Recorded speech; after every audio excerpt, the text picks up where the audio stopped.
आज के इस विलक्षण समारोह में उपस्थित और इसके हेतु जिसके कारण यह समारोह संपन्न हो रहा है वे मर्यादा पुरुषोत्तम भगवान राम। सबसे पहले तो उन्हें प्रणाम करता हूं आप सबके माध्यम से। जितने लोग इस सदन में मौजूद हैं, मैं आपसे यह अनुरोध करूंगा कि अगले 2-2.5 घंटे जो हम संवाद करेंगे इसमें मुझे आपकी पूरी सहभागिता चाहिए। और हम जिस विषय पर बात करने जा रहे हैं उस बात में आपकी उन्मुक्तता चाहिए, आपकी खुशी चाहिए, आपके चमकते चेहरे चाहिए। यहां सनातन धर्म पर आस्था रखने वाले लोग बैठे हैं, यहां इस्लाम पर ईमान लाने वाले लोग बैठे हुए हैं, यहां दशमेश पिता की संतानें भी बैठी हुई हैं, पगड़ीधारी बंधु भी बैठे हुए हैं, अलग अलग लोग बैठे हुए हैं। ये क्यों आ गए हैं? इसका कारण है इतने लाखों वर्षों में भी भगवान हमसे पराया है। हर बार आया है, हर बार आता है। कभी कृष्ण बनकर आता है, कभी राम बनकर आता है, कभी गुरु गोविंद सिंह जी बनकर आता है, कभी सल्लल्लाहु अलैहि वसल्लम हुजूर के रूप में आता है, कभी ईसा मसीह के रूप में आता है, कभी बुद्ध के रूप में आता है। उर्दू की शायरी कहती है कितने अवतार हुए, कितने पैगंबर आए, कितने अवतार हुए, कितने पैगंबर आए, तू ना आया तेरे पैगाम बराबर आए। उसके पैगाम जरूर आते हैं, लेकिन हम बहुत शातिर हैं, मनुष्य बहुत शातिर है। मनुष्य से अधिक चालू जानवर पूरी पृथ्वी पर नहीं है, सबसे तेज जानवर है। और मनुष्य की यात्रा जानवर से शुरू हुई है और उसे देवता तक पहुंचना है, लेकिन वो बहुत तेज है। जो काम उसे कठिन लगता है उसे वो कोष्ठक में बंद कर देता है। ईश्वर पृथ्वी पर आया, हमें गले लगाया, हमारा दोस्त बना, हमारे साथ संबंध स्थापित करे, हमारा भाई बना। उसने करके दिखाया कि ऐसे होता है। हमको लगा ये तो बहुत मुश्किल है, बाप की माननी तो बहुत मुश्किल है, घर छोड़ के निकलना तो बहुत मुश्किल है। तो हमने कहा एक काम करते हैं, मुश्किल आसान करते हैं, ये ईश्वर है, इसे मंदिर में बंद कर देते हैं और फिर कहेंगे यार ये तो ईश्वर है, ये कर सकता है, हम तो आदमी हैं। हमने चालूपने से काम लिया। महात्मा गांधी के मार्ग पर चलना कठिन था, इसलिए हमने हर शहर में महात्मा गांधी मार्ग बना दिया।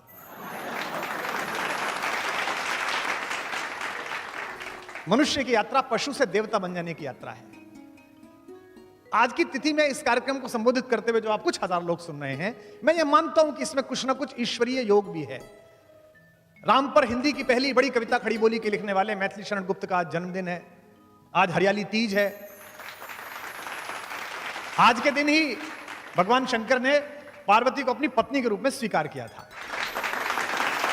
और आप में से बहुत सारे लोग जानते होंगे कि रामचरितमानस की जो राम कथा है वो यहीं से प्रारंभ होती है, जिसमें शंकर पार्वती को यह बता रहे हैं कि मैं किसकी पूजा करता हूं। आज ही का दिन तय हुआ, जब ये तिथि तय हुई तब मुझे भी पता नहीं था कि हरियाली तीज होगी। आज की सभा उपनिषद है, जितनी देर हम बैठेंगे। उपनिषद कैसे है? उपनिषद शब्द की बड़ी प्यारी व्याख्या। जब हमारे ऊपर आक्रमण हुए 10वीं शताब्दी के बाद से, तो शायद कुछ लोगों को पता हो, कुछ को ना पता हो, हमारे पुस्तकालय जला दिए लोगों ने आकर। गजनी आया, गौरी आया, उसने कहा किताबें इनको जला दो, आग लगा दो, तो किताबें नष्ट होने लगी। तो हमारे गुरुओं ने एक युक्ति तैयार की। उन्होंने कहा किताबों का अगर जला रहा है तो जला दो। गुरु ने जिसको 4 साल गुरुकुल में पढ़ाया, उसमें सबसे मेधावी जो छात्र था, जिसको बुद्धि जिसकी ठीक चलती थी, स्मरण अच्छा होता था, उसको कहा कि मुझे गुरुदक्षिणा दोगे बेटा? शिष्य ने कहा गुरुजी मैं तो 4 साल पढ़ा हूं, आप बताइए मुझे क्या करना है। तो उन्होंने कहा गुरुदक्षिणा में मुझे कुछ सामान मत दो, ये 4 वेद हैं, इन्हें याद कर लो बस। इनको याद कर लोगे तो मैं मान लूंगा कि गुरुदक्षिणा हो गई। और एक मुझे कसम दो कि हर साल एक वेद किसी को याद कराओगे, एक विद्यार्थी को, ये 4 वेद। जिसने 4 वेद कंठस्थ किए उस मेहनीय मेधावी विद्यार्थी को गोत्र नाम दिया गया चतुर्वेदी, 4 वेद याद करने वाला। इसके बाद जो दूसरा था, जिसे 3 वेद याद हो सकते थे, उसे कहा गया तू त्रिवेदी। जिसे 2 वेद याद हो सकते थे वो द्वेदी। जिसे मिश्रित ज्ञान प्राप्त हुआ, गीता भी पढ़ी, उपनिषद भी पढ़ा, शास्त्र भी पढ़ा, उसे मिश्र कहा गया। और जिसने गुरु के पास बैठकर सीखा उसे उपाध्याय कहा गया, क्योंकि उसने उपनिषद किया। तो आज के दिन हम और आप उपनिषद कर रहे हैं, हम एक दूसरे के पास बैठे हैं और इस बात पर चर्चा कर रहे हैं।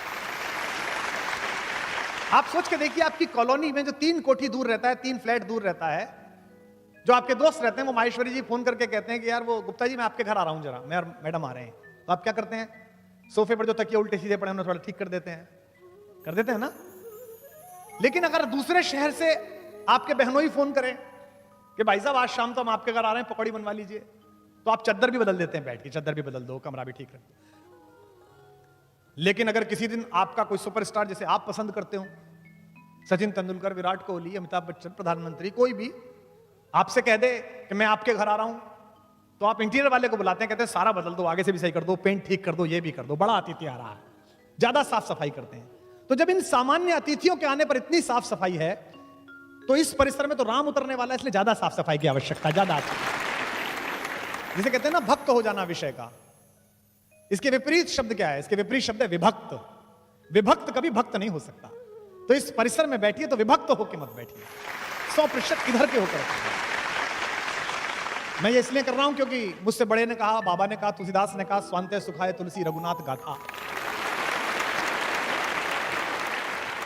पर यह मेरी स्वयं की यात्रा है और इसका लाभ आपको भी मिलेगा। हर कला अपने आप शुरू होती है, स्वांते सुखाए शुरू होती है, अहेतुक शुरू होती है। अहेतुक बड़ा प्यारा शब्द है।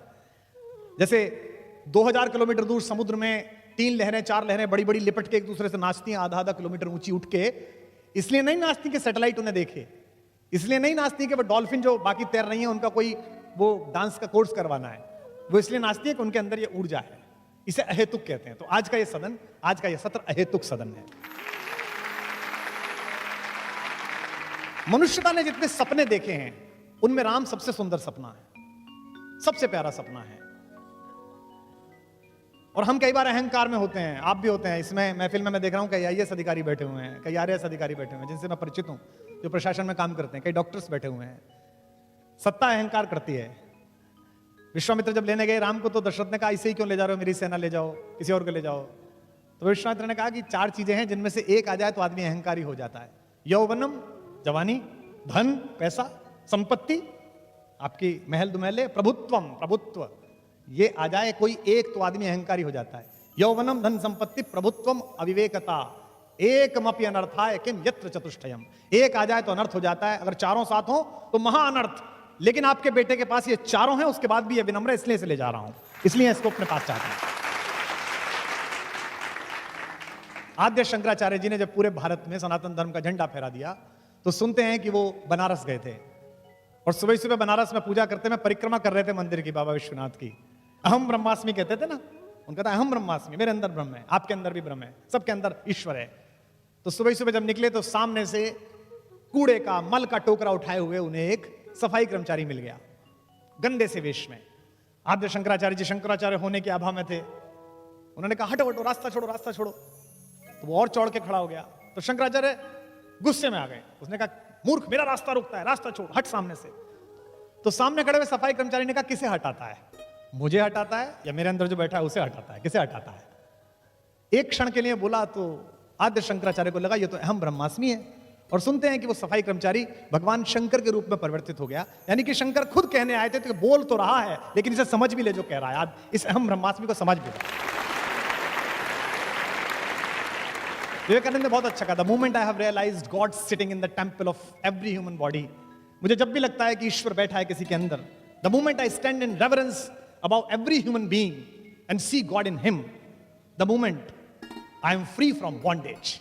Everything then binds vanishes and I am free. आप जिस समय दूसरे के अंदर ईश्वर देखना शुरू कर देंगे उस समय आप मुक्त हो जाएंगे इस सारे वितंडे से कि तुम हिंदू हो, तुम मुसलमान हो, तुम सिख हो और ईसाई हो। तो मुझे लगता है कि राम पर इसलिए बोलना है कि मनुष्यता की आंख के सबसे बड़े सपने हैं। मैंने कविता लिखी थी, मुझे लगता है आज वहां से शुरू करना चाहिए। मानवता की खुली आंख के सबसे सुंदर सपने राम। मानवता की खुली आंख के सबसे सुंदर सपने राम। जिव्यावाणी अर्थवती हो गई लगी जब जपने राम। जिव्यावाणी अर्थवती हो गई लगी जब जपने राम। मानवता की खुली आंख के मात पिता गुरुजन परिजन ने अपने अपने देखे थे। मात पिता गुरुजन परिजन ने अपने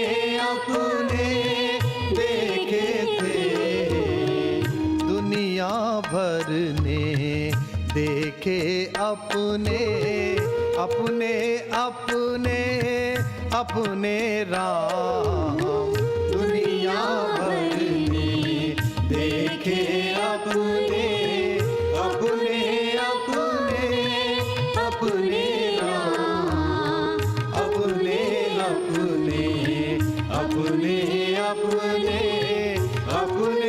अपने अपने राम मानवता की खुली आँख के सबसे सुंदर सपने राम सूरदास के रसिक शिरोमणि मीरा के नटवर नागर सूरदास के रसिक शिरोमणि मीरा के नटवर नागर वाल्मीकि तुलसी कंबन के अपने अपने अपने राम वाल्मीकि तुलसी कंबन के अपने अपने अपने राम मानवता की खुली आँख के सबसे सुंदर सपने राम अपने अपने अपने अपने अपने अपने अपने राम मानवता की खुली आँख से। राम एक दिन में नहीं बने हैं, इवैल्यूएशन है, एक बड़ी परंपरा है जो उनके माध्यम से आई है। हम लोग विदेश से बहुत प्रभावित होते हैं। अगर मैं आपसे पूछूं कि मनुष्य का विकास कैसे हुआ तो इस हॉल में बैठे हुए 90% लोग ये कहेंगे कि डार्विन की थ्योरी ऑफ एवोल्यूशन है साहब, डार्विन की थ्योरी ऑफ। हम अपना धर्म नहीं पढ़ना चाहते, अपनी चीजें नहीं पढ़ना चाहते, हम गीता नहीं पढ़ना चाहते, हम कुरान शरीफ नहीं पढ़ना चाहते, हम दशमेश पिता का ज्ञान जो गुरु के रूप में उपलब्ध है उसे नहीं पढ़ना चाहते। कहने का तात्पर्य यह है कि हम धर्म को मानते हैं पर धर्म की नहीं मानते।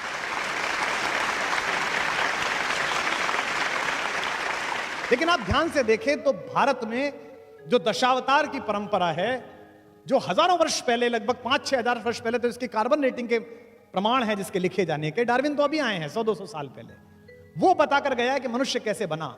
जैसे डार्विन क्या कहता है, पश्चिम क्या कहता है कि जीवन सबसे पहले कहां शुरू हुआ? जल में शुरू हुआ, पानी में शुरू हुआ। हमारा पहला अवतार कौन है? मत्स्यावतार, मीन, मछली कहां पैदा हुई? पानी में पैदा हुई। फिर उसके बाद कहता है कि आगे बढ़ी थोड़ी सी प्रकृति, तो एक ऐसी चीज पैदा हुई जो पानी में और जमीन पर दोनों चल सकती थी। क्या नाम है उसका? कछुआ, कच्छप अवतार। मीन, कमठ, सूकर, नरहरि।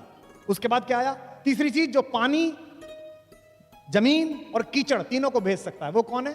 वराह अवतार, जिसे कहते हैं सूकर। और उसके बाद मनुष्य बनना प्रारंभ हुआ, लेकिन पूरा नहीं बना।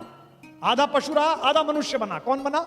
नरसिंह अवतार। देखिए थ्योरी ऑफ एवोल्यूशन चल रही है, अपने आप चल रही है, जो विदेशी समझ में नहीं आए। यहां तक आधा मनुष्य बना, अब पूरा मनुष्य बनेगा, लेकिन पूरा नहीं बन रहा, वो छोटी हाइट का बनना है। कौन पैदा हुआ? वामन अवतार। वो छोटा है, उसकी हाइट अभी बड़ी नहीं है। वामन के बाद कौन हुआ? एक ऐसा पुरुष जिसे कहते हैं केवमैन, गुफा मनुष्य, जो कम कपड़े पहनता है, गुस्से में रहता है, हर समय कुल्हाड़ा हाथ में लिए लेता है, जिसका अपनी इंद्रियों और अपने क्रोध पे काबू नहीं है, जो अपने पिता के कहने पर मां की तरफ कुल्हाड़ा लेके चल देता है। कौन पैदा हुआ? परशुराम पैदा हुआ। देखिए आप, आगे चल रही है, जिनको समझानी पड़ी लक्ष्मण को कि ज्यादा उंगली उंगली मत दिखाओ, यहां कुमड़ बतिया को नहीं। परशुराम के बाद एक ऐसा मनुष्य पैदा हुआ जो है तो दीप्ति में परशुराम जैसा, लेकिन जो ज्यादा सामाजिक है, जो मर्यादा समझता है, जो इस प्रकृति में अब जो आगे चलेगा उसका नियामन करने आया है, उसकी मर्यादा स्थापित करने आया है। उसका नाम हुआ मर्यादा पुरुषोत्तम राम, जो पैदा हुआ। तो एक तरीके से डार्विन की थ्योरी के साथ साथ आगे बात चल रही है। लेकिन राम कैसे हैं? राम शांत रहते हैं, प्रिंस चार्मिंग हैं, मुस्कुरा देते हैं, ज्यादा गुस्सा आते हैं, बड़े सीधे हैं, बड़े सरल हैं, सीधी बात करते हैं, विनम्र हैं। जब उनसे कहते हैं लक्ष्मण कि आप कब्जा क्यों नहीं कर लेते हो, मैं प्रतिमा नाटकम पढ़ रहा था, उसमें मैं देखा, तो उन्होंने कहा 3 तरह के पातक होते हैं। जिस पिता ने रक्त दिया है उसके खिलाफ जाऊं, ये एक पातक है। जिस मां ने मुझे सगी मां से भी ज्यादा प्यार से पाला है, उसके खिलाफ जाऊं, ये एक पातक है। और पाप जिसकी सोच की सीमाओं के बाहर खड़ा होकर पराजित भाव से देखता है, उस भाई भरत के खिलाफ जाऊं ये भी एक पातक है। तू मेरा भाई है, बता दे कौन सा पातक करके मरूं, बता कैसे करूं। वो राम पहले सामाजिक व्यक्ति हैं। तो राम का डीएनए जो है वो रिसेशन का डीएनए नहीं है, वो इवोल्यूशन का डीएनए है। इसलिए उनमें अपने घर के सारे लक्षण हैं। उनके एक पूर्वज है दिलीप, जिन्होंने गाय को बचाने के लिए अपना जीवन उत्सर्ग कर दिया। सच्चे वाले गौपालक थे वो, ऐसे वाले नहीं जो आजकल घूम रहे हैं, अच्छे वाले गौपालक। वो उसकी तरह गौ प्रेमी है, गाय को बचाने का संकल्प कहते हैं। विप्र धेनु सुरहित लीन मनुज अवतार, तुलसीदास जी ने कहा विप्र धेनु और देवताओं और संतों के हित में अवतार लिया है। दूसरे, वो अपने सबसे पुराने पूर्वज हरिश्चंद्र, जिन्होंने मणिकर्णिका घाट पर अपनी पत्नी से टैक्स मांग लिया था, और जब उन्होंने उस साड़ी को फाड़ा वहीं से सतयुग के समापन की घोषणा हुई। उनका पूर्वज है वो, उसकी तरह है वो। अपने पिता की तरह बात पर अड़ जाने वाले हैं। अगर एक बार कोई बात कह ली है तो वो ही करना है। उनके एक और पूर्वज है भगीरथ, जिन्होंने हजारों वर्ष तपस्या की। मैं गया था हर्षिल में, बापू ने बुलाया था, मुरारी बापू ने अपनी कथा में कविता पाठ के लिए। हरिशिला वो जगह है, हर्षिल गंगोत्री के पास, जहां बीच गंगा में भगीरथी की धारा में एक बहुत बड़ी चट्टान फंसी हुई है। उसके ऊपर बैठ के हजारों साल तप किया, ऐसा सुनते हैं। तब जाकर गंगा प्रकट हुई और पृथ्वी पर आई, मोक्षदायिनी बनी। उनमें भगीरथ जैसी इच्छा नहीं, इसलिए उनका वंश इक्ष्वाकु वंश कहलाता है। संस्कृत के विद्वान लोग यहां पर बैठे हैं, ईख को इक्ष्वाकु कहते हैं, इक्षु कहते हैं ना ईख को। ईख क्या है? ईख अकेली फसल है जिसका सब कुछ काम में आता है। ईख प्रतीक है इक्ष्वाकु वंश का, जिसका ना रस समाप्त होता है ना यश समाप्त होता है। ये राम के बात, वो उस खानदान में पैदा हुए। उनके बारे में कहा गया कि वो अवतार हैं। अवतार क्या है? अवतार मनुष्य की बनाई इस पृथ्वी में जो थोड़ी बहुत हमने चीजें बनाई हैं, इसमें ईश्वर के भरोसे का नाम अवतार है। इसीलिए आप जंगल में जाइए, भारत के जंगलों में जाइए, उनसे पूछिए राजा कौन है, किसकी सरकार है? राम की सरकार है। छत्तीसगढ़ में राजा राम सरकार है, ओडिशा में राम सरकार है।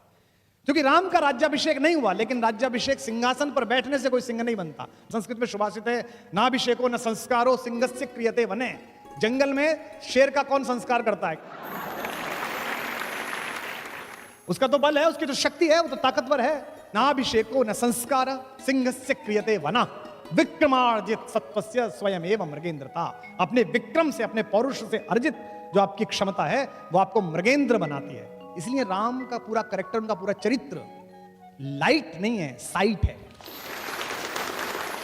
एक छोटा सा निवेदन आपसे और कर दूं कि आप बिल्कुल यहां जवान लोग जो बैठे हैं, जो दूसरे धर्मों के लोग बैठे हैं, जो इस्लाम मानने वाले लोग बैठे हैं, जो खालसा पंथ पर आस्था रखने वाले लोग बैठे, कुछ ईसाई भी बैठे होंगे, आप बिल्कुल राम को ऐसे मत सुनिए कि एक हिंदू सुना रहा है, कुछ हिंदू सुनना है, ऐसे मत सुनिएगा।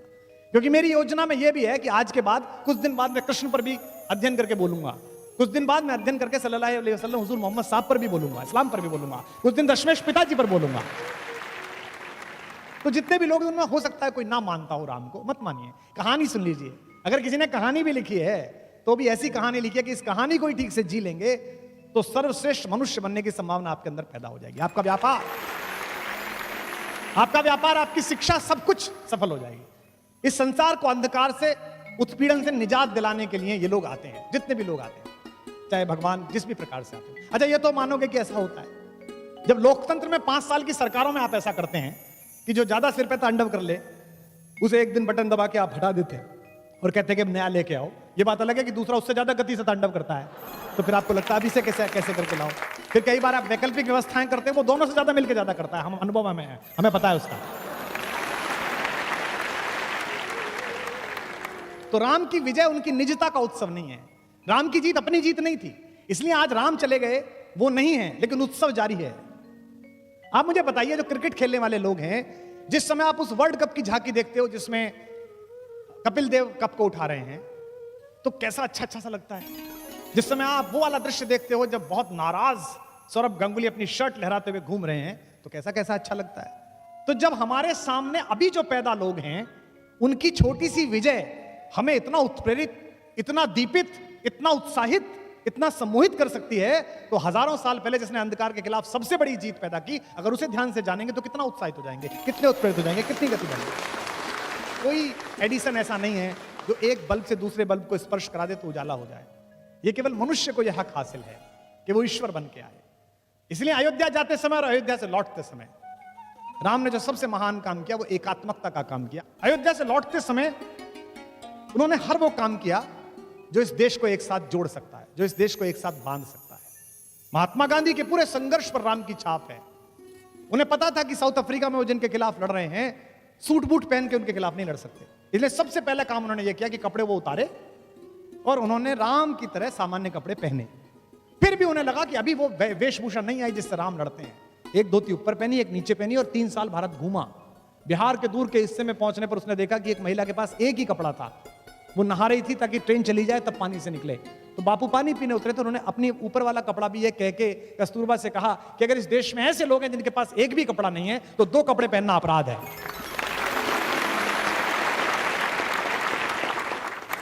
और मैं आश्चर्य में था कि मैंने 1942 में चर्चिल का भाषण पढ़ा, मैंने जो ब्रिटेन की पार्लियामेंट में उसने गांधी के खिलाफ दिया। चर्चिल बोला कि वो अधनंगा फकीर वो ये चाहता है कि वायसराय का हाथी उसे सलामी दे। और जब मैं मानस पढ़ रहा था तो मैंने देखा कि जब अंगद समझाने गया रावण को कि मूर्ख मान जा, इस स्वराज की ताकत को समझ ले, तो रावण भी यही कह रहा था, अच्छा वो अधनंगा फकीर, वो तपस्वी, वो मुझे हराएगा। यानी कि हर बार रावण इसी प्रकार बोलता है। और एक बात ध्यान रखिए, जो अपने से बाहर नहीं आएगा, घर से बाहर नहीं आएगा, परिवार से बाहर नहीं आएगा, समाज से बाहर नहीं आएगा, वो बड़ा नहीं कर सकता। जो हिजरत करेगा, जो निकलेगा, वो बड़ा करेगा। हुजूर को भी जाना पड़ा सल्लल्लाहु अलैहि वसल्लम, मोहम्मद साहब भी हिजरत करने के लिए गए। बुद्ध ने पहली बार अपने बेटे बेटियों को अनुमति दी कि तुम बाहर जाओ। सबसे पहले अशोक के दोनों बेटे संघमित्रा और महेंद्र बाहर गए। आज दुनिया में आप इंडोनेशिया जाइए, आप दुनिया में थाईलैंड जाइए तो आपको वहां बौद्ध धर्म दिखाई देता है। क्यों? क्योंकि बुद्ध ने अनुमति दी। काश कि हमारे ऋषि मुनियों ने भी अनुमति दी होती कि हम राम की बात कहने जाएं, तो आज पूरे देश में कुछ नहीं तो 100-150 देशों में भी तो हमारा भी कब्जा होता, हमारे विचार की भी बात होती, हमारी भी बात सुनी जाए। जो घर छोड़कर जाता है उसे मिलता है, और ये सबके साथ हुआ है। हम में से कुछ का ट्रांसफर हो जाता है। मैं देख रहा हूं यहां अधिकारी बैठे हैं प्रशासन के, जो नौकरी करते हैं, ट्रांसफर पे दुखी हो जाते हैं। जालौर मिल गई जी पोस्टिंग। मुख्यमंत्री से कह दो जरा आप, कि 2 मंत्री बैठे हैं, हमारे दोस्त हैं दोनों, इनके यहाँ कह दो साहब, हॉल में बैठे हुए लोगों, दशरथ का पुत्र राम अगर अयोध्या रहता तो केवल राम बन के रह जाता, जंगल जंगल जाकर लौटा तो मर्यादा पुरुषोत्तम भगवान राम था।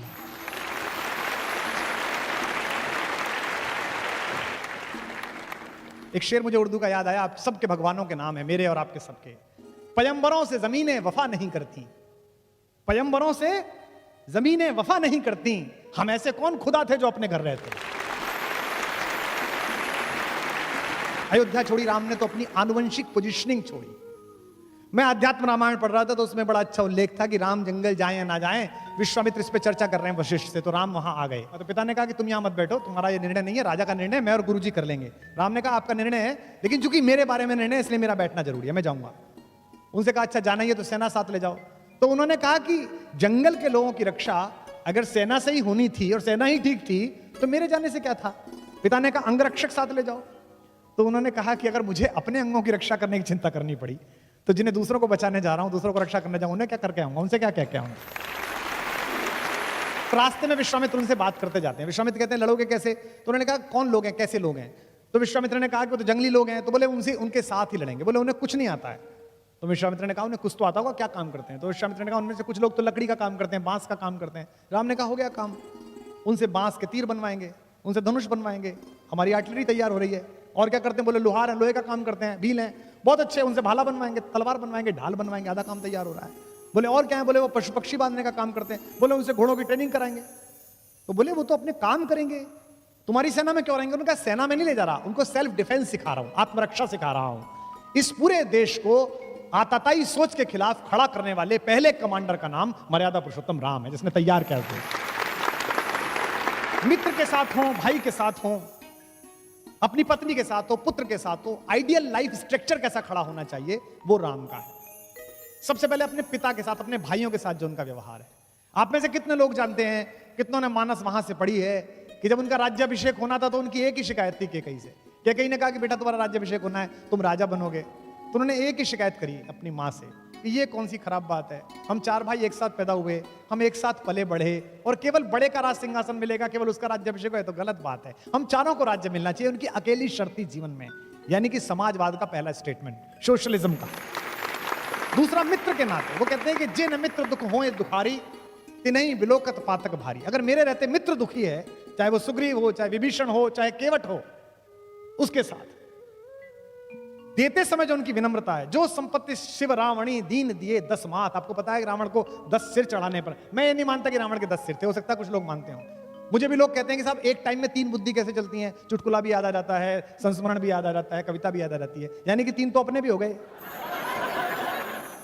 तो वो ब्रह्मा के वंश में पैदा हुआ, पुलस्त मुनि के पुत्र विश्रवा का बेटा था। उसकी इंटेलिजेंसिया का जो क्वोशंट था वो 10 मस्तिष्क के बराबर था। वो इतना स्मार्ट और इतना ज्यादा इंटेलिजेंट था कि उसके पास 10 दिमागों के बराबर दिमाग था। तो कहानी चल गई कि भाई 10 सिर हैं उसके। ये सिर्फ मुहावरे हैं जिनको कालांतर में हमारी धार्मिक परंपरा ने सत्य सिद्ध कर दिया। हमारे पूरे धर्म की व्याख्या अधिकांशतः जिन लोगों ने की है वो श्रद्धा पर आयोजित है। भगवान ने ऐसा किया। मुझे राम क्यों प्रिय लगते हैं? राम के जीवन में चमत्कार नहीं है। आपने कभी नहीं देखा होगा राम को कि राम ने यूं करके आकाश में हाथ हिलाया और उसके बाद एक शस्त्र निकाला और फेंक दिया, ऐसा नहीं है। सब कुछ अर्जित है जो अपना है। सबसे पहले जब जंगल में मिलने के लिए सारे लोग गए वनवास के समय, तो सबसे पहले प्रथम राम भेटी कैकेयी, सरल स्वभाव भगत मति गई। तीनों मां आकर खड़ी हुई, कौशल्या आकर खड़ी हुई, कैकेयी आकर खड़ी हुई, सुमित्रा आकर खड़ी हुई। राम उठे, राम को पता चला मां आई हैं, गुरु जी आए। सोच के देखिए आप, राम क्या ऐसे हैं कि ये सीनियोरिटी नहीं जानेंगे, हायरार्की नहीं जानते वो, कि पहले अपनी मां के पैर छूं, फिर सुमित्रा के छूं, फिर कैकेयी के छूं। सबसे छोटी है वो तो, लेकिन उनको पता है कि इनके मन में दुख है, इनके मन में गिल्ट है, इसलिए अगर मैं सबसे पहले पैर छू लूंगा तो ये मानद हो जाएंगे, इनको मान्यता मिल जाएगी। आज मैथिली शरण गुप्त का जन्मदिन है। उन्होंने इस प्रसंग को कहा है कि तदनंतर बैठी सभा उठज के आगे, तदनंतर बैठी सभा उठज के आगे। रात को सब बैठ गए, चांदनी रात है, सब बैठे हुए हैं, बात कर रहे हैं। अब राम को मनाने के लिए लोग आए। तदनंतर बैठी सभा उठज के आगे, नीले वितान के तले दीप बहु जागे, टकटकी लगाए नयन सुरों के थे वे, परिणाम उत्सुक उन भयातुरों के थे वे। उत्फुल्ल करौंदी कुंज वायु बह बह कर, करती थी सबको पुलक पूर्ण मह मह कर। वह चंद्रलोकता कहाँ चांदनी वैसी, प्रभु बोले गिरा गंभीर गूढ़ निधि जैसी। अब भगवान बोले, सामने भरत बैठा है, उससे बोले, हे भरत भद्र अब कहो अभीप्सित अपना। भाई भरत अब बताओ क्या चाहते हो? अब सोचिए जिसके ऊपर इतना आरोप लग रहा है उससे कह रहे हैं क्या चाहते हो? हे भरत भद्र अब कहो अभीप्सित अपना, सब सजग हो गए भंग हुआ जो सपना। भरत ने क्या कहा? हे आर्य रहा क्या भरत अभीप्सित अब भी मुझे कुछ चाहिए? मिल गया अकंटक राज्य उसे जब तब भी, पाया तुमने तरुतले अरण्य बसेरा। तुम जंगल में बैठे हो, भाभी के पैर में कांटे हैं, तुमको खाने को नहीं मिल रहा, मैं महल में बैठा हूं, इसी दिन के लिए तो आया हूं। इसीलिए राम की कथा त्याग की सबसे बड़ी कथा है। राम के नाम पर दुकान चलाने वाले लोगों को समझना चाहिए कि दुनिया में ऐसा उदाहरण कभी नहीं हुआ जहां एक सिंहासन 2 भाइयों के बीच 14 साल फुटबॉल की तरह चलता रहा। परशुराम ब्राह्मण हैं, उनसे पहले आए, लेकिन कर्म क्षत्रियों जैसे हैं, जरा सी बात पे गुस्सा हो जाते हैं। राम क्षत्रिय हैं लेकिन मस्तिष्क तपस्वियों जैसा है। जब एग्जाम का रिजल्ट आता है, जब नंबर आने शुरू होते हैं बच्चों के, बच्ची का रिजल्ट आना शुरू होता है तो क्या करते हैं? बच्चे का रिजल्ट आना शुरू में समझाना, सुबह कहते हैं बहुत अच्छा बेटा तुमने यू डिड वेल, तुमने बहुत अच्छा किया, जो भी रिजल्ट आएगा इट्स ओके, डिप्रेशन में ना आ जाए हैं बच्चे को। और दुनिया का सबसे बड़ा राज सिंहासन। आज थोड़ी सी लड़ाई किस बात की है? मैंने पिछली बार खबर देखी, एक का टिकट कट गया तो आत्महत्या की कोशिश करी उसने। बताओ 5 साल को टुच्चा सा काम मिलेगा, बहुत छोटा सा है। मैंने 2-3 बार बांटा है तो मुझे पता है कि ले जाओ बहुत टुच्चा सा काम मिलेगा। और इतनी चिंता कि वो आत्महत्या करने को तैयार हो गया। सोचिए, पूरी पृथ्वी का राजा बनना था उसको, छोटा मोटा मामला नहीं था, पूरी पृथ्वी का राजा बनना था उसको। एक पूरे भारत का नहीं, पूरी पृथ्वी का। पृथु उनके घर में ही पैदा हुए, जो देश में बड़ा है वो उनके घर में पैदा हुआ। अज, रघु, दिलीप, पुररवा, नहुष, इक्ष्वाकु, भरत, जितने बड़े पैदा हुए सब उन्हीं के खानदान में, मानदाता सब उनके घर में पैदा हुए। लेकिन उस पृथ्वी का शासन उन्हें पाना था, वो इलेक्टेड क्राउन प्रिंस थे। और अचानक एक बंदी ने आके कहा कि युवराज आपको महाराज याद कर रहे हैं। उत्साह में भरे हुए राम लक्ष्मण दोनों पहुंचे तो देखा कमरे में अंधेरा है, पिता बैठे। उन्होंने पूछा, जी पिताजी क्या बात है? पिता ने कहा कि बेटा वो कल राज्याभिषेक नहीं हो पाएगा, तुम सुबह अपनी पत्नी को लेकर 14 वर्ष के वनवास के लिए चले जाओ। राम ने कहा कि जो आ गया पिताजी। और राम ने अपनी पत्नी से कहा तैयारी करिए, सुबह वनवास पे चलना, 14 वर्ष बाद आएंगे अयोध्या। कहना आसान है, बहुत सरल है। इंटरव्यू हुआ नहीं, प्रीलिम्स पास किए, मेंस नहीं निकला है, ग्रुप डिस्कशन में रह गए। हमको भी लोग कहते थे कि तुम रह गए।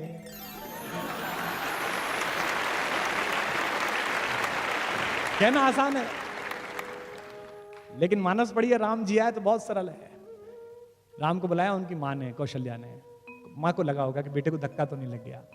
भगवान की मां है लेकिन मां तो मां है। भगवान से कौन बड़ा है? भगवान से मां बड़ी है, जिसने भगवान पैदा किया है वो बड़ी है। इसलिए तुलसीदास जी शुरू में प्रणाम करते हुए कहते हैं, बंदों कौशल्या दिशि प्राची, प्राची दिशा के समान जो कौशल्या उन्हें प्रणाम करता हूं, जिनकी कोख से सूर्यवंशी राम पैदा हुआ है। माँ ने पूछा कि बेटा क्या हो गया? माँ को सब पता है। तो राम ने ये नहीं कहा कि मुझे जंगल भेज दिया, भरत को राजा बना दिया, माँ मेरा सिंहासन छीन लिया, मेरा क्राउन छीन लिया। कितनी पॉजिटिविटी है जो सीखनी है लाइफ में आज के बाद से, इस हॉल से जाते हुए। कल भी बात करेंगे इस पे। कौशल्या ने पूछा बेटा क्या हुआ? तो राम ने कहा माँ पिता दे ही मोहि कानन राजू, मुझे जंगल का राज्य दे दिया पिता ने, मैं जंगल का राजा बना। कितनी सुंदर बात है। क्या कहा उन्होंने कि पिता दे ही मोहि कानन राजू, जहां सब भांति मोर बड़ काजू, जहां मेरे सारे बड़े काम प्रतीक्षा कर रहे हैं, जो भी दुनिया में बड़ा करूंगा। और सोच के देखिए, राम जंगल नहीं जाते तो क्या होता? राम वन गए तो बन गए।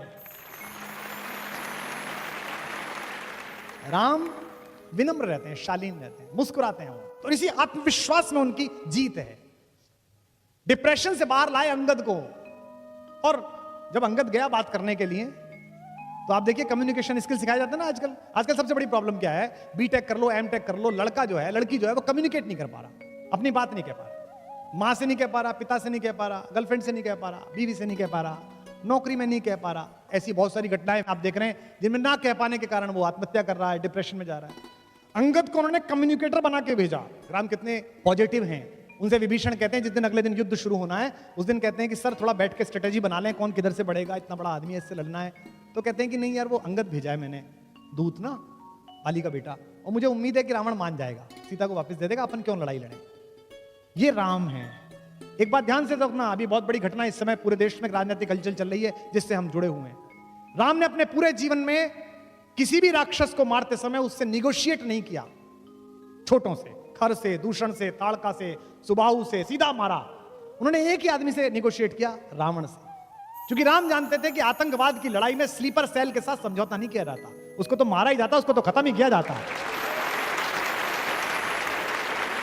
और हमारी सरकारें, हमारी व्यवस्थाएं क्या कर रही हैं? स्लीपर सेल से बात कर रही हैं। तो अगर राम राज्य वालों को समझना है तो राम से ही समझें कि राम ने अपने देश में रहने वाली किसी स्लीपर सेल के साथ बात नहीं की। लंका दूसरा देश था, उससे बातचीत जरूरी थी, उससे पहले कहना जरूरी था, इसलिए उससे पहले बातचीत की, जो कि हम पाकिस्तान के मामले में लगातार करते हैं, इतने समय से बातचीत करते हैं, और उसके बाद फिर अपना काम भी दिखाते हैं। तो अंगद गया, उसका आत्मविश्वास, लीडरशिप डेवलपमेंट मैं बता रहा हूं राम का।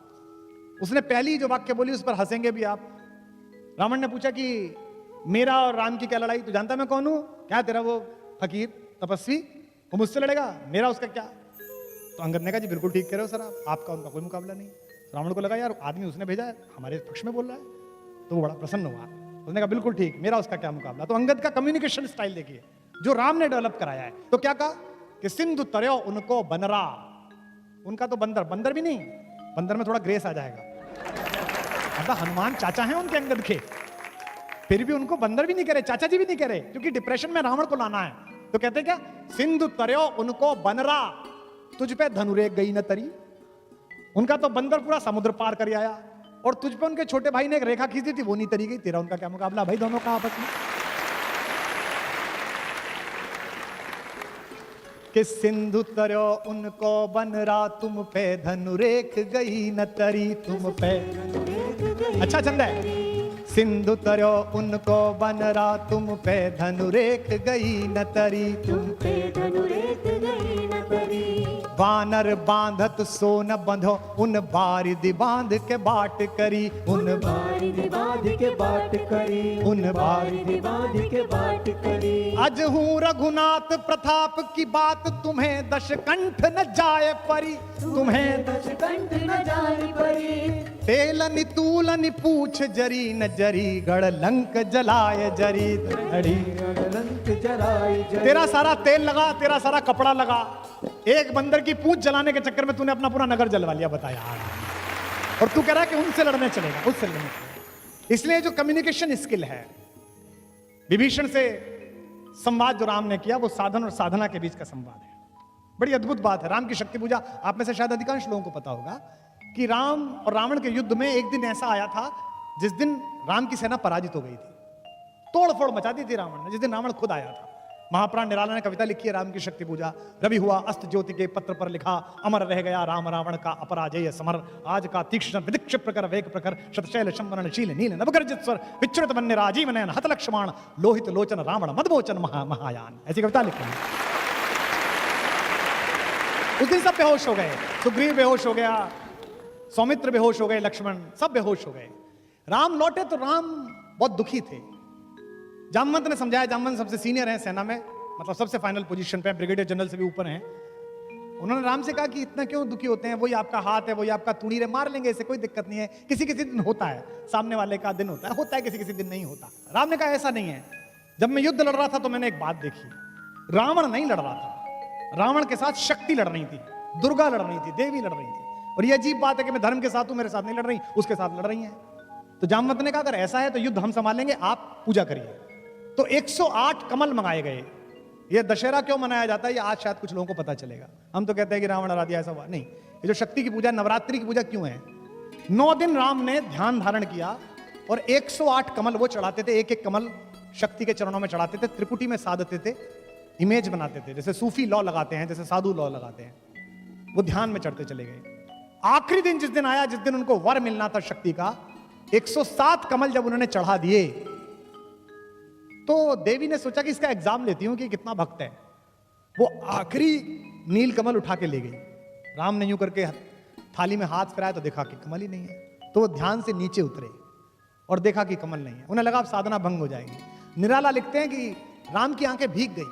राम ने कहा, दिख जीवन जो सहता ही आया है विरोध, दिख साधन जिसके लिए सदा ही किया शोध, जानकी हाय उद्धार प्रिया का हो न सका। ये 3 लाइन है, लेकिन चौथी लाइन राम की, इसी के कारण वो राम है। दुखी है कि अब क्या करूंगा, सब हार जाऊंगा। दिख साधन जिसके लिए सदा ही किया शोध, दिख जीवन जो सहता ही आया है विरोध, जानकी हाय उद्धार प्रिया का हो न सका, पर एक और मन रहा राम का जो न थका। उन्होंने कहा ऐसे थोड़ी चलेगा, ऐसे पूजा थोड़ी उठा दूंगा। तो राम ने क्या किया? राम ने कहा कि मां कहती थी मुझको राजीव नयन, मुझको कहती थी कमल के जैसे आंख वाला है मेरा बेटा, तो अभी 2 कमल के फूल मेरे पास हैं। तो राम ने अपना एक तीर निकाला अपने तरकश में से और उसको हाथ से पकड़ के उसकी फलक आंख की तरफ ले गए कि अपनी एक आंख चढ़ा देता हूं। युद्ध में विजय होनी चाहिए, सत्य जीतना चाहिए। और जब बिल्कुल आंख के पास पहुंच गया तीर और देवी को लगा कि अभी आंख निकाल लेगा, तब स्वयं दुर्गा प्रकट हुई और उन्होंने हाथ पकड़कर कहा, होगी जय होगी हे पुरुषोत्तम नवीन, के महाशक्ति राम के बदन में होगी। तो इसलिए जितनी भी लड़ाइयां हैं, जब भी कभी आपको कोई आदमी साधन से इकट्ठा एक सामान्य व्यक्ति को परेशान करने की कोशिश करे, उसके पास ज्यादा शक्ति हो, उसके पास ज्यादा साहस हो, तो आप ध्यान रखना कि आपके घर का एक बड़ा आदमी सिखा कर गया है कि साधन महत्वपूर्ण नहीं है, साधना महत्वपूर्ण है। और राम के सबसे प्रिय मित्र जिनको लंका का राज्य दिया, वे विभीषण भी अधीर हो गए। उन्हें लगा यार कि लड़ाई तो ठीक है, आप जीतोगे कैसे? हमने भी 2-4 छोटी मोटी लड़ाई कभी सम्मेलनों में और राजनीति में की, आंदोलन में की, तो हमको भी समझाने आते थे, इनसे कैसे लड़ोगे, ये तो पुराने वाले हैं। तो मुझे मानस की पंक्ति याद आती थी और मैं खुद को ही सुनाता था, जो साथ थे वो तो सुनने को तैयार नहीं थे। ये विभीषण ने राम से कहा जब रावण लड़ने के लिए आया, क्या कि रावण रथी विरथ रघुवीरा, देख विभीषण भयउ अधीरा। रावण रथी विरथ रघुवीरा। रावण तो रथ पर बैठकर आया है और वो पैदल चल रहे हैं, वो पदाती हैं। अधिक प्रीत भा मन संदेहा, ज्यादा प्रीति इसलिए मन में संदेह हुआ विभीषण के। विभीषण ने कहा कि ये तो रथ पर है और आप बिना चप्पल के, आपके पास तो चप्पल भी नहीं है, कैसे मारोगे? नाथ न रथ नहीं पद त्राना, के ही विधि जितब वीर बलवाना। इतना बड़ा वीर है, इससे कैसे जीतोगे? तो राम ने उसे जो सिखाया वो मुझे याद है, मैं आपको बता रहा हूं, आप अपने घर लेके जाइएगा। राम ने कहा कि मैं जिस लड़ाई में उतरा हूं दोस्त, उस लड़ाई में मिसाइल्स की जरूरत नहीं है। तो उन्होंने कहा कि इस लड़ाई के लिए साधना की आवश्यकता है, साधन की आवश्यकता नहीं है। उन्होंने कहा क्या क्या है? इसके पास तो बड़ा रथ है नाथ, आपके नीचे तो पदत्राण भी नहीं है, कहीं विधि जितब वीर बलवाना, इस बलवान से कैसे जीतेंगे? तो उन्होंने कहा कि सुनो सखा कह कृपा निधाना, ज्यों जय होई सियंदन आना। मैं तुझे बताता हूं भाई मेरे दोस्त, इस युद्ध में जीतने के लिए जो रथ चाहिए वो मेरे पास है।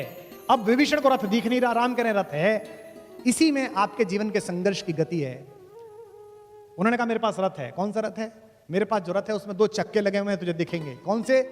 सौरज धीरज ते ही रथ चाका। शौर्य और धैर्य 2 चक्के हैं। एक तरफ शौर्य है, एक तरफ धैर्य है। अगर बड़ी लड़ाई लड़नी है तो शौर्य भी रखना पड़ेगा और धैर्य भी रखना पड़ेगा। दुनिया की आधी मूर्खताएं अधैर्यता के कारण हुई हैं। तो कहते हैं धैर्य और शौर्य 2 मेरे रथ के चक्के हैं। और बल विवेक दृढ़ ध्वजा पताका। बल और विवेक से दृढ़ हुई मेरी धर्म की ध्वजा है मेरे इस रथ के ऊपर। सत्यशील दम परहित घोड़े। सत्य और शील और परहित, दूसरे का हित करना, सत्य बोलना, शीलवान रहना, ये घोड़े हैं मेरे। और क्षमा दया कृपा रज जोड़े। इससे किससे जोड़ रखा है? क्षमा से, दया से और कृपा से। इन 3 से जोड़ रखा है। पूरी राम की कहानी एक सिमिली है। कहते हैं कि इस रथ पर चढ़कर मैं लड़ रहा हूं, और जब तक मैं इस रथ पर चढ़कर लड़ रहा हूं तब तक मेरा कुछ नहीं बिगाड़ सकता कोई भी। तो आपके पास अगर साधन कम हो तो आप समझ लेना कि आपके पास ये वाले साधन अगर हैं तो आप दुनिया के किसी भी आदमी से जीत सकते हैं। एक अयोध्या है जो सात्विकता का प्रकर्ष है, एक लंका है जो तामसिकता का प्रतीक है। इन दोनों के बीच लड़ाई है, लेकिन राम इन दोनों के बीच की लड़ाई के लिए राजाओं को साथ नहीं लेते। आपने कभी सोचा कलेजे पे हाथ रख के कि राम जब भारत में घूमे होंगे तो दंडकारण्य में जहां वो रुके, जहां उन्होंने कुटिया बनाई, उसके ठीक बगल में उनके मामा थे, ननिहाल थी उनकी, कौशल प्रदेश। मामा से कह सकते थे थोड़ी सेना दे दो, मुझे लड़ने जाना है? नहीं, राम ने पूरे रास्ते किसी राजा से बात नहीं की। राम ने पूरे रास्ते वंचितों से, दलितों से, पिछड़ों लोगों से, वनवासियों से, SC ST से बात की। आखिरी सफ में खड़े हुए आदमी से। और साथ में किसे लिया? हराने के लिए, लंका को परास्त करने के लिए किसे साथ में लिया? किष्किंधा को। किष्किंधा क्या है? प्रकृति का सबसे बड़ा आयुर्वेद, योग, नेचुरल एसेंस, हमारी नेचुरल आर्ट्स, हमारे नेचुरल इंग्रेडिएंट्स, इनको किसने लिया? दिल्ली ने। और हराई क्या? मार्केट, लंका। इसलिए दिल्ली को, जयपुर को यह याद रखना पड़ेगा कि अगर अपने शत्रुओं से आपको पार पानी है, अगर चाइना का सामान बंद कराना है, अगर अमेरिका को घुटनों पर लाना है, तो सबसे पहले अपने वनवासियों, अपने वंचितों, अपने पिछड़ों, अपने दलितों और अपने जंगल के लोगों के पास जाना पड़ेगा। हनुमान प्रतीक है। हनुमान किस बात का प्रतीक है? वो शांति की खोज में गए हैं। शांति का अपहरण हो गया है। शांति कौन है? सीता। सीता साक्षात शांति है इस कहानी में। और शांति किसको मिलती है? शांति मिलती है उस आदमी को जो अपनी देह के लोभ से बाहर आ जाता है, जो विदेह हो जाता है। सीता के पिता का नाम क्या है? विदेह। विदेह राज की बेटी हैं, राजा हैं वो, लेकिन विदेह हैं। मैथिली शरण गुप्त का जन्मदिन है, मुझे ज्यादा याद आ रहे हैं गुप्त जी। गुप्त जी ने लिखा, योगी भी हैं शरण जिनके जो अनासक्त गेही, अनासक्त गेही, घर में रहते हुए घर से आसक्त नहीं है। किसको मिली वो? विदेह को। देह में रहते हुए देह से बाहर। और सत्ता में बैठे हुए लोगों और सरकारी अधिकारियों, RS अधिकारियों, IPS IAS अधिकारियों जो यहां बैठे हो वो सुनो, और जो बनना चाहते हो वो सुनो। शांति राज्यसभा में बैठकर नहीं मिली। जब राजा जनक लोकसभा में बैठे हुए थे तब नहीं मिली, जब सिंहासन पर बैठे थे तब नहीं मिली, युद्ध कर रहे थे तब नहीं मिली। कब मिली? जब किसान की तरह पसीना बो रहे थे खेत में, तब सीता माता उन्हें प्राप्त हुई। राम सूर्यवंशी हैं, जो आकाश का द्योतक है, और सीता पृथ्वी से निकली हैं। इसका मतलब क्या है? ये प्रकृति के दोनों चीजों की युति है। लक्ष्मण भाई का प्रतीक है, बचपन से जानते हैं। 12 ही तेंदे हितपति जानी, लक्ष्मण राम चरित रति मानी। भरत के आने पर लक्ष्मण क्रोध करते हैं, राम समझाते हैं उनको। आप में से जितने लोग हैं, मैं इस पर कल भी बोलूंगा, सोच के बताइए राम की कहानी में कि राम के अलावा केवल एक पात्र जिसका मंदिर बना। एक एक दो दो मंदिर कहीं बन गए हो तो बन गए हो। राम की कहानी में राम के अलावा किसी का मंदिर नहीं बना। जिस मां ने उनको जन्म दिया उस कौशल्या का मंदिर नहीं है, जिस पिता ने जन्म दिया उस दशरथ का मंदिर नहीं है, लक्ष्मण का मंदिर नहीं है, किसी का मंदिर नहीं है। केवल एक ही मंदिर है, हनुमान का। और वो भी ऐसा मंदिर है कि राम को मनाओ मत मनाओ, उन्हें मान लो, यही सब काम कर देंगे। तो हनुमान क्या है? हनुमान राम तक पहुंचने के, राम जैसा होने की सीढ़ी है। आज के बाद से एक और पात्र का आदर करना राम के साथ साथ, अगर राम का आदर करना है तो, अगर राम से सीखना है, किसी भी धर्म के लोग हों। हिंदुस्तान में जितने आक्रमण हुए इसमें कभी हम जीते कभी वो जीते, और तर्कहीन श्रद्धा के कारण हारे हम, क्योंकि वो भी तलवार से लड़ते थे, हम भी तलवार से लड़ते थे। कभी वो घोड़े लाए, कभी हाथी लाए, कभी हमने घोड़े हाथी लगाए। युद्ध में बराबर के हथियार इस्तेमाल हो रहे थे। भारत के एक बेटे ने एक नया हथियार बनाया, और ऐसा हथियार बनाया कि फिर वही वो हारे।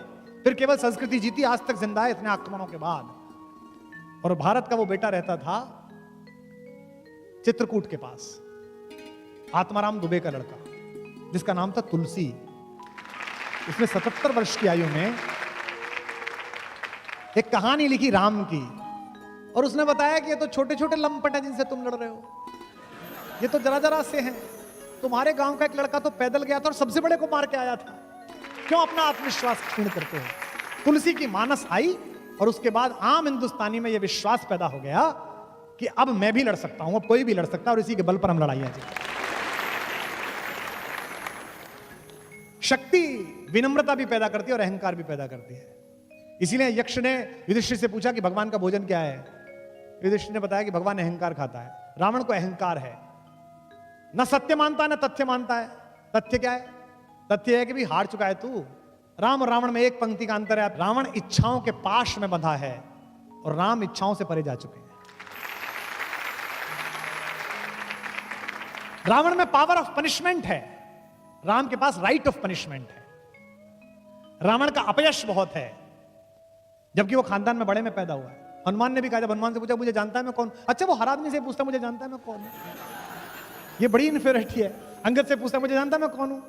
आपने देखे ना कई लोग सड़क पे पुलिस वाले से कहते हैं जानता है कौन हूं, मेरे फूफा विधायक हैं, पता है ना, हमारे चाचा वो हैं। ये क्या इन्फीरियरिटी है, ये छोटेपन से आता है। लेकिन राम का एक यश है, वो इक्ष्वाकु वंश में पैदा हुए। वाल्मीकि रामायण इसी लाइन से शुरू हुई है, इक्ष्वाकु वंश प्रभवो रामो नामा जना श्रुता।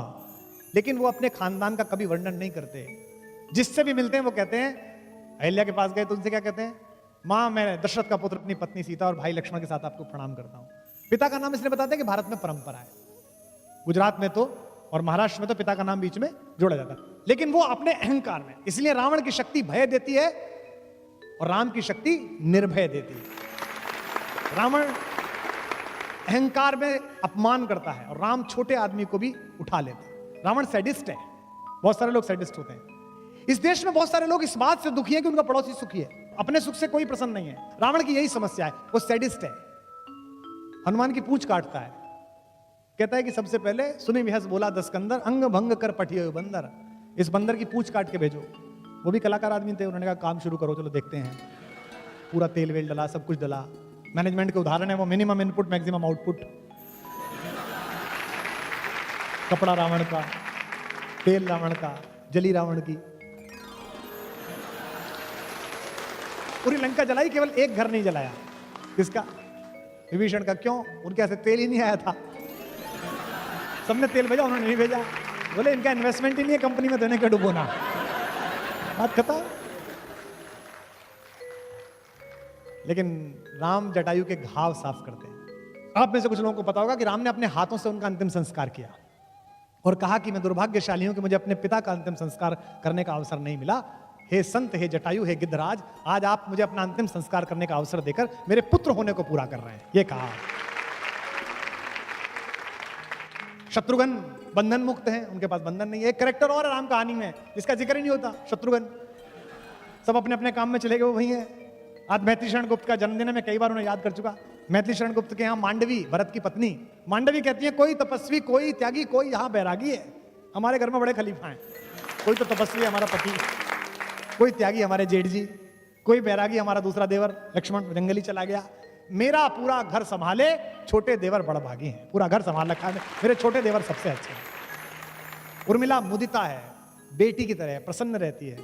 तो as an administrator, as a management guru, as a brother, as a father, जितने भी प्रकार से राम ने इस जीवन को बड़ा किया है, अगर वो हमें थोड़ा थोड़ा आना प्रारंभ कर दे तो हमें ठीक हो जाए। सागर निजामी ने, यहां इस्लाम मानने वाले बैठे हैं, हिंदुस्तान बिना राम के नहीं है। साहिले सरजू यहां, गंगा यहां, जमुना यहां, साहिले सरजू यहां, गंगा यहां, जमुना यहां, कृष्णा और राधा यहां, रामा यहां, सीता यहां। हिंदियों के दिल में बाकी है मोहब्बत राम की, मिट नहीं सकती कयामत तक हुकूमत राम की। ये सागर निजामी कहकर गया। अल्लामा इकबाल ने कहा है, राम के वजूद पर हिंदुस्तान को नाज, अहले नजर समझते हैं उनको इमाम हिंद। मेरे मन में बड़ी शंका थी कि बात क्या होगी, मैं बोलूंगा क्या, इसकी कोई तैयारी नहीं है। बस मेरे पास जो है मैं वही सुनाना चाहता हूं, जानना चाहता हूं, मिलना चाहता हूं खुद से, राम के माध्यम से, कृष्ण के माध्यम से, आद्य शंकराचार्य के माध्यम से, बुद्ध के माध्यम से, महावीर के माध्यम से। हम भी महावीर हैं। जैन समाज के लोग बैठे होंगे, महावीर को अरिहंत कहा जाता है। अरिहंत मतलब जिसके शत्रु मर गए हों, जबकि उन्होंने किसी को मारा नहीं है। तो शत्रु को मारने का क्या तरीका है? या तो शत्रु को मार दो या शत्रु को मित्र बना लो। अपने शत्रु को मित्र बना लो तो आप अरिहंत हो जाओगे। इसीलिए जैनियों के 24 के 24 तीर्थंकर क्षत्रियों से आए हैं। समझ लीजिए, जो वीर नहीं हो सकता वो महावीर नहीं हो सकता। क्षमा शोभती उस भुजंग को जिसके पास गरल हो।